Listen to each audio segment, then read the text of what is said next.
In ancient Mesopotamia, intimate relations among the gods shook heaven and earth. This is by Lewis Spence, Lecturer Languages, Literature, Ancient Israel, Macquarie University, on the conversation.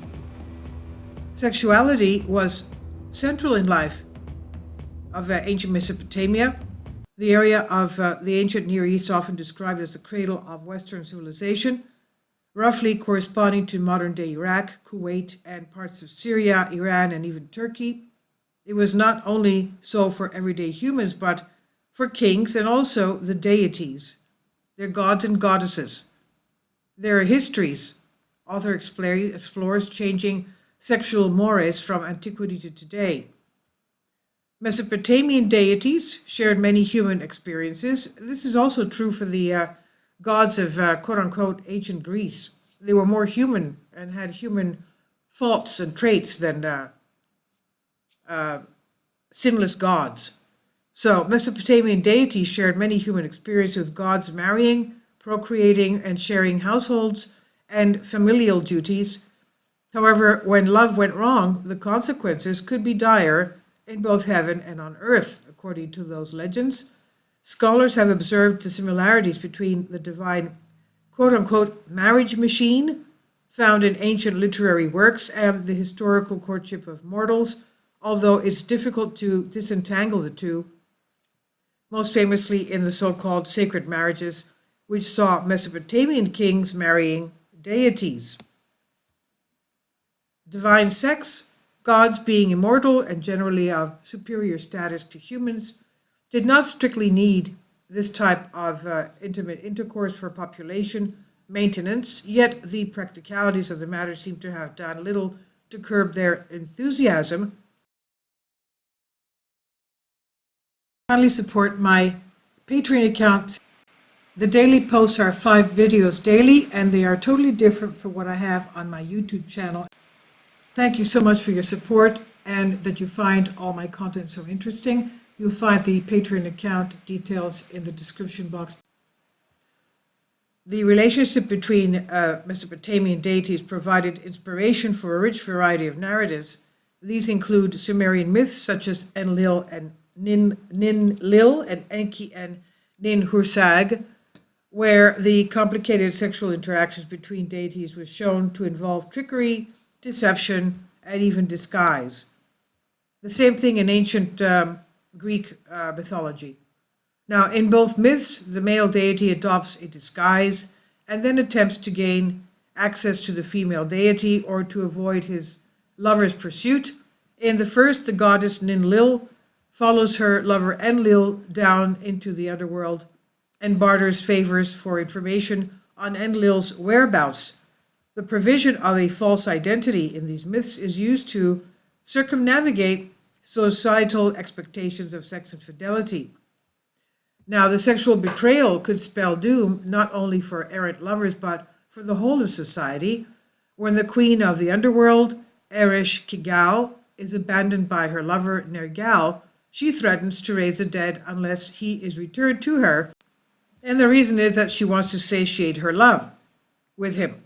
Now, the goddess Ishtar takes the same threat in the face of a romantic rejection from the king of Uruk in the Epic of Gilgamesh. It's interesting to note that both Ishtar and Eresh Kigal, who are sisters by the way, use one of the most potent threats at their disposal to address matters of the heart. The plots of these myths highlight the potential for deceit to create alienation between lovers during courtship. The less than smooth course of love in these myths and their complex use of literary imagery have drawn scholarly comparisons with the works of Shakespeare. Love poetry. Ancient authors of Sumerian love poetry depicted the exploits of divine couples, show a wealth of practical knowledge on the stages of female sexual arousal. It's thought by some scholars that this poetry may have historically had an educational purpose. That's how explicit it was.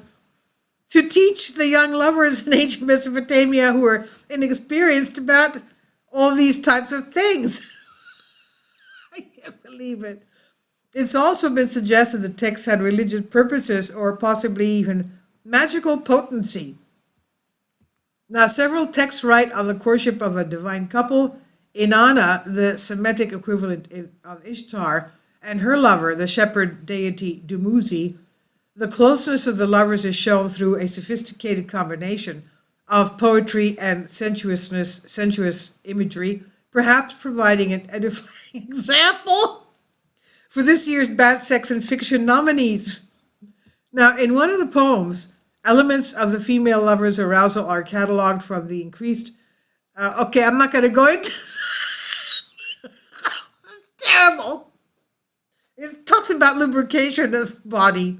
Now, the male partner is presented delighting in his partner's physical form, speaking kindly to her. The feminine, in other words, it's like, okay, nah. Now, it's the interaction of their, personalities. The feminine perspective on lovemaking emphasized in the text through the description of, love fantasies. So these fantasies are part of the preparations of the goddess for her union, perhaps contributing to her satisfaction. Females and males celebrated, and I'm not going to go into that. It's just too much. You can read that here in the middle of the article. This is too much. Now, anyway, this is getting very, explicit. Now, the votive offerings in the shape of bodily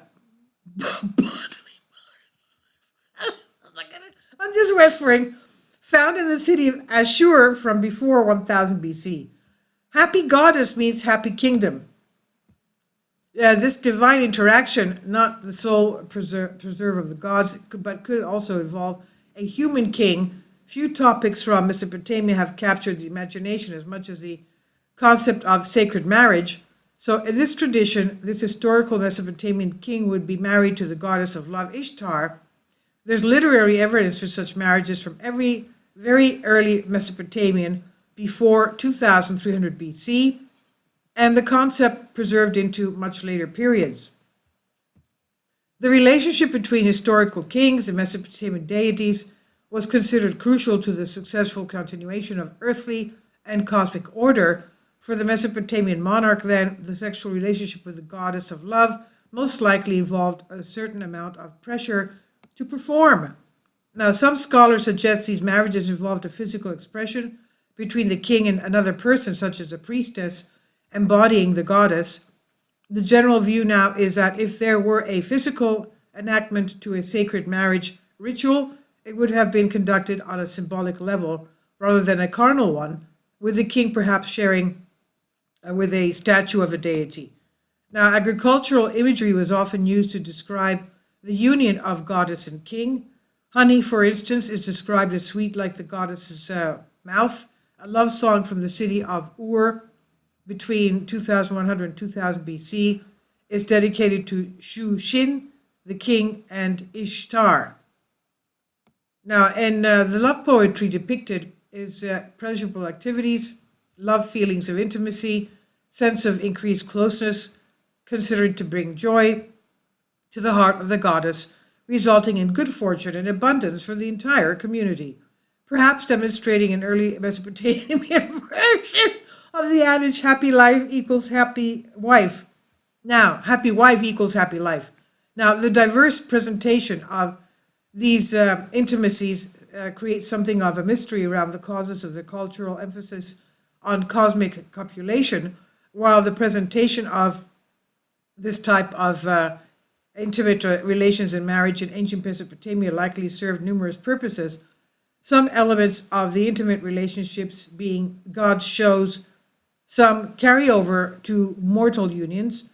While dishonesty between lovers could lead to alienation, positive interactions held countless benefits, including greater intimacy and lasting happiness. Okay, well, it was also, of course, a type of educational poetry purpose for the younger generation, from what this lecturer, Louis Prick, believes. This is On the Conversation. Please leave your comments. Thank you for your support.